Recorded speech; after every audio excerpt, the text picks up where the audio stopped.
challenge simbula akawewe. Oyagala kumulira kwa sad story about my life. Inakulani sagata inasonga. Repeated it, you busy.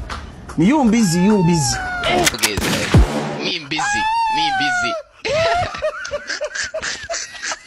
Me.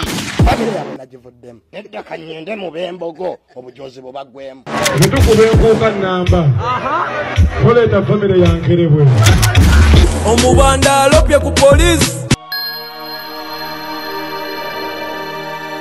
Ground TV 100% entertain. Kwoli tuba tuyingiddewo akaseera kano kenyini ate ne programu yaffe enyini full phase masanyalaze masafu ku masafu atenga gocha nange kenyini musajjawo omanyi wano nagamba ffe bakabaka ba ground nange kenyini mbanyingiddewo Commander 1 Kalebula omulewuzi atalebula ne balebula omulewuzi we kyasa kino ompitanga yemiya ko kofuni evugaga Antoine Boroxy Felix Amnudiki uti the figment okumela natagwa ku mikolo ate buli olaba tent manya akasajja we kali ffe bakabaka ba ground era ntuze tukuwe ebibadde mu ku ground olunaku lwa leero we waawo tulutandikidde mu Miranga biwoobe lunaku lubajja lwa Kinyika Gobe lwa nnaku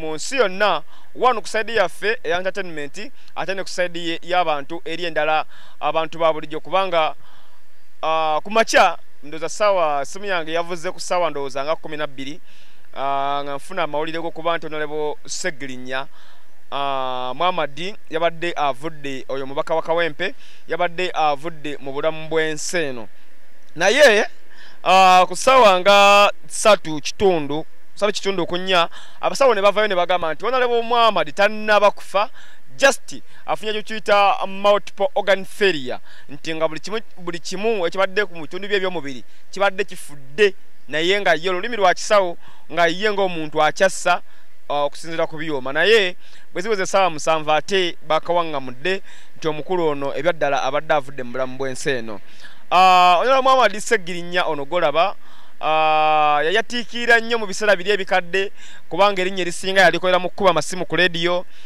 ne ku TV mu programs ebyobufuzi ku radio ag'enjawulo mwali radio Simba mwali CBS mwali BT radio zezenjawulo mu programs zezenjawulo nga kuba amasimu ate muyafukira muyajja erinnya n'afuka kansala ate laba NUP wejja nemuwa omukisa ate nafuna kadi nagenda mu parliament wabula parliament teyamunyumira nnyo bati yamuwomerwa nsonga teyalwayo nnyo kaseera kaali katono yali akamalayo mwaka gumu ate ne bakwatibwa ye ne mubaka munne Honorable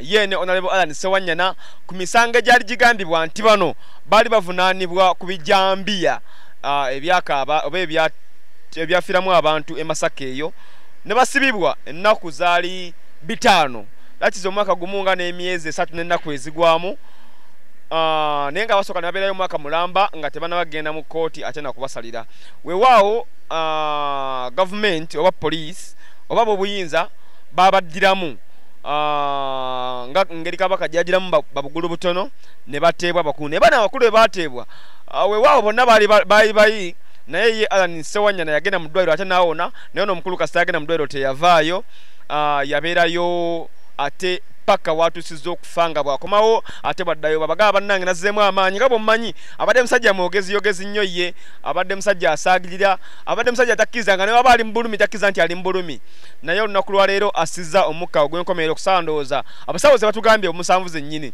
Honorable Muhammad Segirinya yazaalibwa ennaku z'omwezi yazaalibwa mu mwaka gwa 1988 afudde ennaku z'omwezi 9 omwaka 2025 kitegeeza afudde nga alina emyaka 37 emyaka 37 aba akyali muvubuka muto kubanga newakubali nange sinabajjiweza naye nga okusinziira ku basajja betulinawo nga Honorable Balamba Lugahale akugamba eminisa abavubuka anovuchi nga akwata myaka 5 olaba abakulira abavubuka tulina President Robert Kyagulanyi naye abavubuka atenga naye agenda myaka 4 Bebe Kulu akyayita muvubuka kitegeeza ate ono abadde n'emyaka 37 abadde akyali muto nnyo well naye nga tubaddewo wali ku ddwaliro lya Rubaga awo wennyini omukulu wafiiridde. Omukulu Robert Kyagulanyi Ssentamu Bobi Wine ng'omukulembeze w'NUP n'atuwa enteekateeka zonna nga bwe zigenda okuba nga zitambula ate mu kuziika muganda waffe oba okumuwerekera. Maiti tuvuddewo etwalidde wali ku A+ ku ofiisi za A+ Emmengo awo ate wejjiddwa n'etwalibwa ku kitebe kya NUP.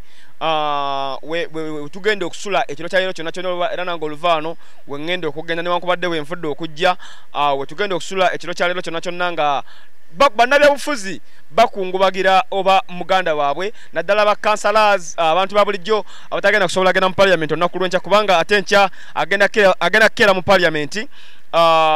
Bamusiibule bakabanne mu bitiibwa bw'anaaveeyo ajja kuba adda ate ku muzikiti gwe wa Mbogo mu Kawempe gy'agenda okubanga bamusaalira oba okumusabira. Awo wanaavaawo ajja kugendako mu makaage agendako mu makaage wali wanaava mu makaage agende e Masaka gy'agenda okuziikibwa ku lunaku olw'Essande. Ebyo byonna tubaddewo nga tugaa nti ffe bakabaka background tubaddewo nga Ground Media ate ne Ground TV nga tulaba ensonga zino bulungi ng'omukulu Kyagulanyi bw'abirambise kamukuwe ng'alambika ensonga ezo ate tukomewo tulabe. Banji kumwe mawulire dda mawulire naye ndi wano kakasa amawulire ag'okufa kwa muganda waffe Honorable Muhammad Ssegirinya MP wa Kawempe North inna lillahi wa inna ilaihi raji'un. Ssegirinya mwena abasinga mwalaba ebyetolerwa okukwatibwa kwe kutulugunyizibwa oluvannyuma okufa kwe yakukulumanga yemulugunyanga ebiseera bingi naye kubanga yali musaazisaazi bantu bangi balowoozanga Ssegirinya yalinga mu kusanga naye ffenna tulaba embeera gy'ayitamu yemaliza gemuse kitalo nnyo kitalo ddala. Ebyokuziika kwa Ssegirinya sofa biyimidde bwe biti. Olwaleero tugenda ku Mulumbe era tugenda mukungubagira ku kitebe kyaffe kya National Unity Platform Makerere Kabule kutandika ne ssaawa 10 enkya ku makya ssaawa 3 agenda kutwalibwa mu Parliament y'eggwanga asibwemu ekitiibwa ng'omubaka wa Parliament. Egyo tunaava ssaawa ez'omutuntu ate bamusaalire muzigiti Embogo tunaavaawo tugende mu makaage gasanga tijanaasula. Tujja kuvaayo tumutwale e Masaka era ng'agenda kuziikibwa ku lunaku olw'Essande e Masaka. Endagiriro ejja kubebaweebwa. Tukimanyi bulungi nti Ssegirinya abadde musajja Muisiraamu era ng'assaamu nnyo eddiini y'ekitiibwa. Okusinziira ku byalaama ne byayogera ne famire ye n'okusinziira okusaba kwa famire ye naddala nga baganda be abamu bali mitala w'amayanja ng'abasinga obungi batuuka ku lwa 6. Famire ye esabye obukulembeze bw'Abasiraamu bukkirize tulindeko baganda be batuuke alyoke aziikibwe kyetutaddemu ekitiibwa. Kitalo nnyo kitalo ddala abasebo ne bannyabo abawagizi ba Ssegirinya abamwagala ababadde akiikirira naffe bakulembeze banne. Mukama tusaba musaasire ebyo ne byamusobako omwoyo gwe agulamuze ekisa. Ebisigadde tunaba tubibategeeza inna lillahi wa inna ilaihi raji'un. Bwe bityo bibadde nga omukulu Robert Kyagulanyi Ssentamu bw'abikuwadde bwe tubadde wali bw'obiwulidde nga bikunyonyola bwe tubeedde e Rubaga. So enteekateeka zonna ziri mu kugenda mu maaso ate wali ku kitebe ky'NUP nga nengambye nange bwe nva wano ate we ngenda okugenda because ffe bakabaka background tulina obbeerawo ensonga tuzikuwe bulungi nnyo. Bwe tubadde e Rubaga bantu bangi abavuddeyo okwogera buli omu kyasuubira oba oliawo ekivuddeko enfa y'omugenzi Honorable Muhammad Ssegirinya. Buli omu abadde ayogera bingi omubadde banywanyi be ab'enjawulo muli bamema Parliament ab'enjawulo tubaddewo ne Mami Ssewungu naye nga gwe twasinze okusaako nnyo Israel Road Mayor omukulu Elias Lukwago okuvayo nga ye awa ensonga ze nti gavumenti ate ne Parliament ate n'abalamuzi be bavuddeko okufa kwa Muhammad Ssegirinya because yamibwa beyiro nga lawyer we asabye nti Muhammad embeera gy'alimu mbi nnyo afulume ajjanjabibwe wabula mbonamibwa beyiro n'abeera mu kkomera paka obulwadde bwaba from better to worse oba bwafuuka abaganda bagamba nti ekiwundu nga kisambye eddagala omukulu njukira akugambyeko bulungi nti Muhammad Ssegirinya yabeera mu kkomera okumala omwaka mulamba nga tanaba kusalibwa n'ebiseera waliwo bafulumanga nga aliko empingu naye nga fesi yo giraba nti ndwadde nnyo naye ng'akyali munda ne munne ate kuba ye munne yavayo nga tali mu mbeera nnyo mbi nga omukulu ono bwe yali. So Lord Mayor annyonnyodde ebintu ebyo n'agamba nti omwami ono teyandituuse mweno mbeera singa abalamuzi oba oliawo ne gavumenti bavaayo ne bakkiriza omwami ono okufuna beyiro ate agende abeere nga ajjanjabibwa. Kasooka tulabeeyo emboozi ate tukomewo to Ground TV kwoli. Deteriorating okubeera embi era mbadde in touch n'abasawo okulaba kyekiyinza okukolebwa ne tulowoozaako okwongera omwepacuwetinga addeyo wagakaani naye nga tekikyasoboka era ng'ali mu ICU wano nga tekikyasoboka kati ne tulinda afunemu amaanyi era nensaba abasawo nti bw'aba afunyemu olungubanguba ng'asobola okwogera ng'asobola okutegeera nzije twogere naye tusala amagezi tekisobose. Ekisema ye Dr. Elias Lekogende wali naye nga kansala ku KCCA wali naye nga sinagenda ku kya kansala oba member wa parliament kisinga okunnuma nzero yawe twamala ebbanga mu kooti nga bamuguddeko ebisanga ebijweteke ne bamumma beyiro ne tulwana n'afuna beyiro ne Alan Sewanyana ne baddamu ne bamukwatira ekigo mu mbeera enzibu ennyo nga bwe mwagiraba. Ssejjirinya n'atwalibwa emulago twatuuka ku emulago ng'ali ku mugo gwa ntaana gwennyini. Abasawo ne bakola alipoota ez'enjawulo. Waliwo medical superintendent wa prisons yakola alipoota Kakoraki yakola alipoota n'agiwa ne speaker wa parliament n'abagamba bannange mukole kyonna ekisoboka mujje Ssejjirinya mu kkomera agende mu ddwaliro agenda bafiirako mu kkomera. Eripoota eyo musawo wa gavumenti naye era alipoota ne bagiziimuula. Tugenda okulwana okumaliriza okufuna beyiro ku Ssejjirinya ng'obulamu bwe bukeeye okutandika okulwana malwaliro wuyo agenze Nairobi wuyo agenze Ruddawa ng'embeera etabusenga nga kibi nnyo. Ssejjirinya abadde mu lwanyi ekirala ekinnuma ennyo nti Ssejjirinya atobye n'obulamu buno. Ffenna obulamu buno Allah yabututeekera tubweyagaliremu naye Ssejjirinya atobye n'obulamu okuviira ddala nga muto okubiyayitamu nga kansala okufuuka kansala n'okutuuka nga member wa parliament talina kyaganyoddwamu ye ng'omuntu mu kifo kya bwa member wa parliament naye ng'abeereddewo nnyo abantu. Ekyo kye tusinga okumujjukirako ebintu bibiri nti Ssejjirinya abadde mu lwanyi alwanirira eggwanga lye eddembe ly'obuntu obwenkanya ate nga Ssejjirinya ayagaliza abantu abalala ayina omutima ogulumirirwa nga bw'alaba ono aboyaana ayina okutuukawo alaba ekikyasobola okukola mu bunafu bwe mu busobozi bwe obutono. Mukama amumuze mirembe amuwe ekiwummulo eky'emirembe amusonyiwe byonna ebyamusobako. That kind of experience that you went through as his lawyer but also the family, I could see his mother running up and down going to parliament pleading for his life. What does it mean for the administration of justice but also this case? It's a message to Mr. Museveni and his team. You see, we have a constitution, we have a Bill of Rights. Even if you have issues with somebody and they are facing charges, they must be protected. Life is paramount. You must guarantee that even if they are facing a trial, they are at liberty to access medical attention. They are at liberty to get whatever facilities they need to be strong, to be alive. But we realized actually they were condemning Ssejjirinya and Sewanyana to death. They prejudged them, they convicted them before trial, and that was the thing. So they prejudged them, they convicted them before trial, and that was the thing. So this talk of no bail, this talk of no bond is going to affect so many people. You see, I may be having my own underlying issues, and these are the reasons that I envisaged under the laws to allow accused persons to be admitted to bail so that they can attend to those problems, those underlying issues they may be having. So I may be hypertensive, I may be diabetic, I may be having some issues that require to be admitted to bail so that I attend the trial coming from outside. So curtailing civil liberties is a very, very big problem. So what aggravated Ssejjirinya's situation and caused the deterioration of his health is that incarceration, in endless illegal incarceration without allowing him to access physicians of his choice and getting medical treatment from prior to his arrest. By the way, he had visited his physicians in Germany. He was there before. And he pleaded, we put all this in black and white on paper. In all the pleadings we put there. We insisted that, look, this is the record of this gentleman. His life is in danger.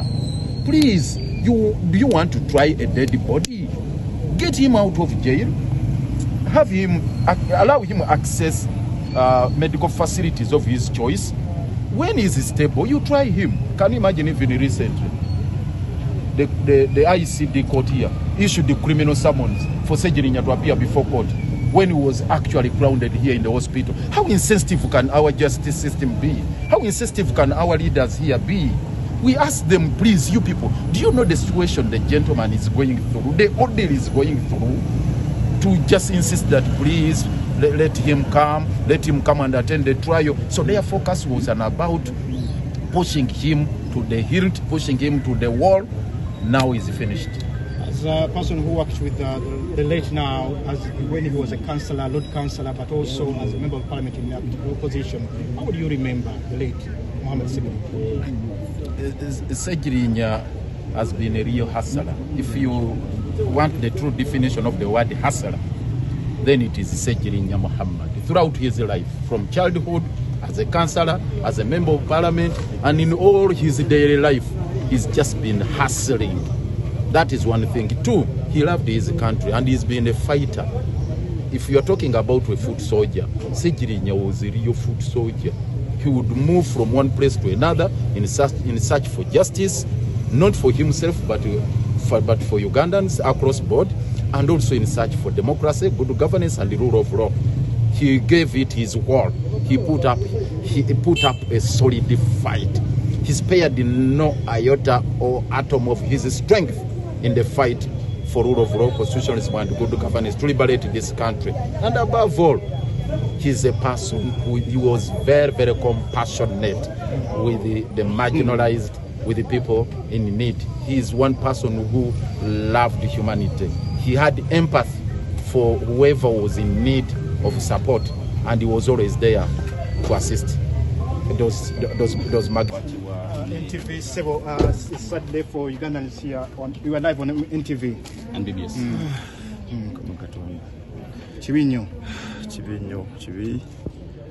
Chibinyo mawulire ganaku. Sejirinya tewali fudde mu kaseera kano. Sejirinya tulina story nyingi ez'okutegeeza bannayuganda.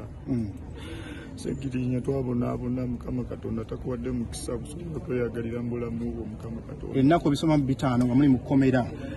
Sejirinya Muhammadi badde nze nina essuubi buli kaseera nti ogenda kuddengula otereere kubanga obadde ng'ompa essuubi buli kaseera we kusinkana Sejirinya. Muhammadi Sejirinya Mukama Katonda. That is Honorable Alan Sewanyana Machinye West MP, the one who was incarcerated.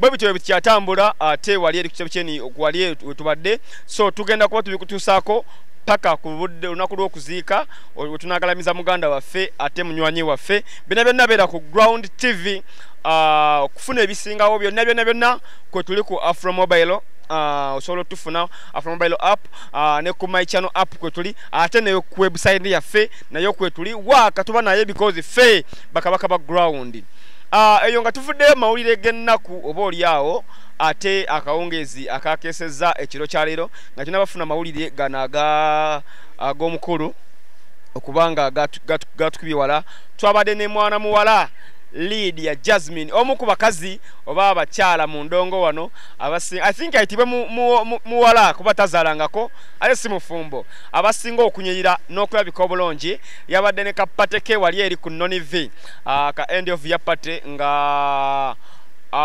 asanyuka omwaka oguwedde munno mwe yatulagidde firimu ye eya Jasmine n'alagana na premieringa n'ennyimba z'empya zagenda okubanga akuba guno omwaka n'atulaga ne show ye nga bwe yali era n'agamba nti yateereddwayo ku YouTube channel ye nga bwe yali show ye bwe yali successful yabaddewo ne banywanyi be bafans be mikwano gye bannamawulire wabula twafunye ku budde okwogerako naye nga tumubuuza jjukira omukyalo ono Lydia Jasmine yagobebwako ku stage mu nkuka ng'akyali mu kuyimba olw'ensonga abafango ne baali bazze omukulu yali ensikini nga ze n'eggaali ye ne bajjako ne bamukisikako omuzindalo ate bo ne bayimba kati awo ne tumubuuzaako ku eyo ensonga yamuyisa etya yawulira atya mu kaseera ako yali mu mbeera ki nga abweddemu ensanga bamumazeemu ekitiibwa kye n'atubulira embeera gye yayitamu. Lwaki tuli wano bannange ze siminali sikolangako concert last year gwe gwasooka after 10 years. Who else is like patient like me after 10 years? Sinti sayina nyimba nazirina okitegeera, but I felt like that was the God's timing. Yeah, that was it, and it was sold out. Mwagiraba siyakuwaana siyakira njagala bagirabe. So one of the reasons right we are celebrating last year, that is one of the reasons, because last year was special. This is one of the reasons tugenda kukola leero. I'm gonna be with my fans tulabe gundi fenna nga bwe kyali, you know, we celebrate, we thank God, tusabe n'ekirala ekiddako 2025.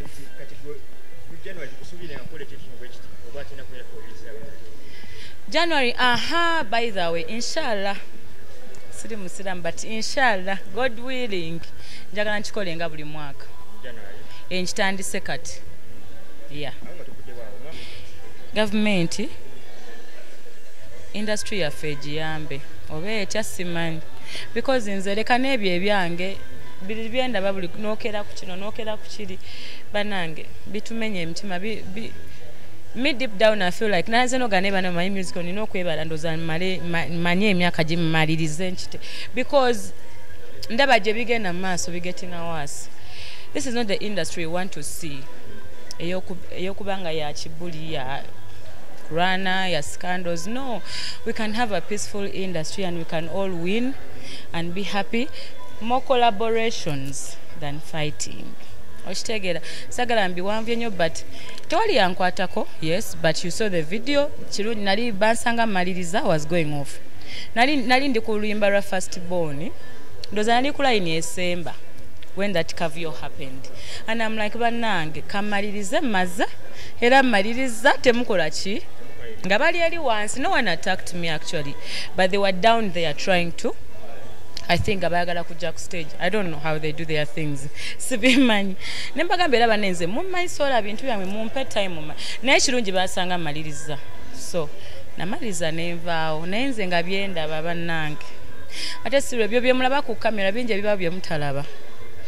I really prefer an industry where we all lift each other nga twekwatako than fighting. Matebera kye kigenda kitwala fenna tewali wadde, and it breaks my heart, but I mean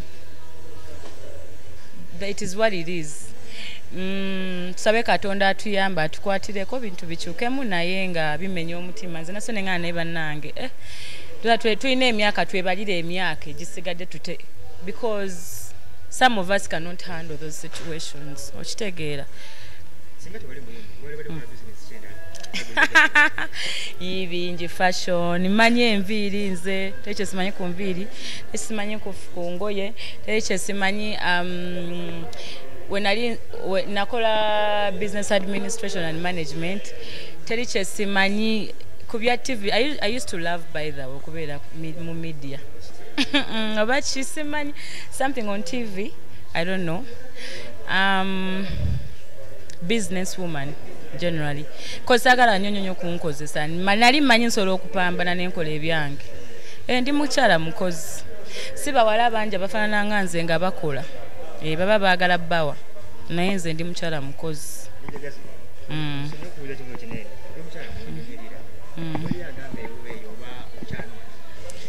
Ati nze mumanyi mwenna ndi private, of course kati nzoloberawo nga ndi awo. Hey! Nedda mbeera okay, just because ffe tetwagala butaala. Tetuli bantu ba butaala, senga mwalaba alaba dda. We are private. Mbo baby, I am okay, I'm happy. Kyenyinza okugamba, I am fine, I've always been fine. kati kyalina ebyokukola mujalaba katonda wanayagalira drugs banange njana kutuna mu camera. Let me tell you this, nze ndi muyimbi simanyi drug na bwewunya sikolagana. I've never in my life used any drug. Mbele around nalaba omuntu aliwo ku TikTok bannange and that's my friend, so don't hide the name. I can say it because I even talked to her before nga temunana na mwana fe twali twamulaba dda, so I know why she has given birth, I know why she's doing it, I know why she's that. Ye time ye yatuuka n'akisalawo ng'ali happy ng'ali ready. Neyange neyabalala bemuteeka ku pressure ejatuuka waliwo bena bemubuuza nabo bajatuuka bakole ki. I believe it's a timing when someone feels like they are ready. Kati abakyala ennaku zino twezaalira abaana kambabwe tetukyazaalira abasajja mukimanyi time egenda kujja nga mbe Lydia now. Yes oba njagala emikolo yagejjaawa nga bw'ogiraba musala ekigambo eriwa mbutami agambye tami kitegeeza lubuto mwabisala deriwa kali anti okalabira wano kaliwa. Yes ndi mukazi akaweta nga ndi ready mbwa akaweta. No you guys, honestly omukyala yenna abamanyi nagamba atuuka time nagamba kati eno time tekibeera nti social media ekusaba omwana nti babazadde bo ba family because me personally with Shiba I knew it twabyogera ng'ebyo byonna tubimanyi when your time is there ng'etuuse nti eno ekola ki tuwawulira ensalwa nga taddewo ka big boy kiganye sinasalawo saagala kati wali kiki ekisobola okugaana beera serious Scorpion wange full phase masanyalaze masafu atenga gocha boti botulabisa akawungezi kaleero naye nga Justin akugamba ffe bakabaka ba ground wano wolina okwekuumira buli kyoyagala okumanya basically ku entertainment 100% entertainment osobola okutusanga ku ku Afro Mobile kwetuli ate ne my channel app kwetuli ate ne ku website yaffe nako kwetuli netukubanga tukuwa waka inaena asinga okubanga nyuma tewerabira ate baganda bange aba Drum House nabo bamanyi nnyo mu nsonga eno bango yagala omukolo gwonna ogukukwatira gonna oba mbaga oba graduation oba birthday party bebakabaka bebakafulumu kino ekintu yagala mbasibire wano ate tudingana olunaku lw'enkya mu kaseera ke kamu ze commander wano kalebula omulebuzi atalebula ne balebula omulebuzi w'ekyasa kino wekumire wano essanyu lyange lyennina erisejjirinya lyeryokulaba nga ntunulako mu ntaanayo nkuziikeko sejjirinya nsaba Allah atiize edduwa yange ndabe ku famire yo ng'otudde wali olambadde tokyasobola tokyalina ssuubi bikuzangulu famire yeefuna ekyokuyiga challenge simbula akaweewo oyagala kumulira gwe sad story about my life gwe nakulwanyisa nga talina nsonga. Repeated it, you busy. You busy. Okay, me busy. Me. Nagivuddemu. Nedda kanyende mu bembogo obujozi bwe bagwemu. Netukubenkuuka namba. Koleeta famire yankerebwe. Omubanda alopye ku police. Ground TV 100% entertainment.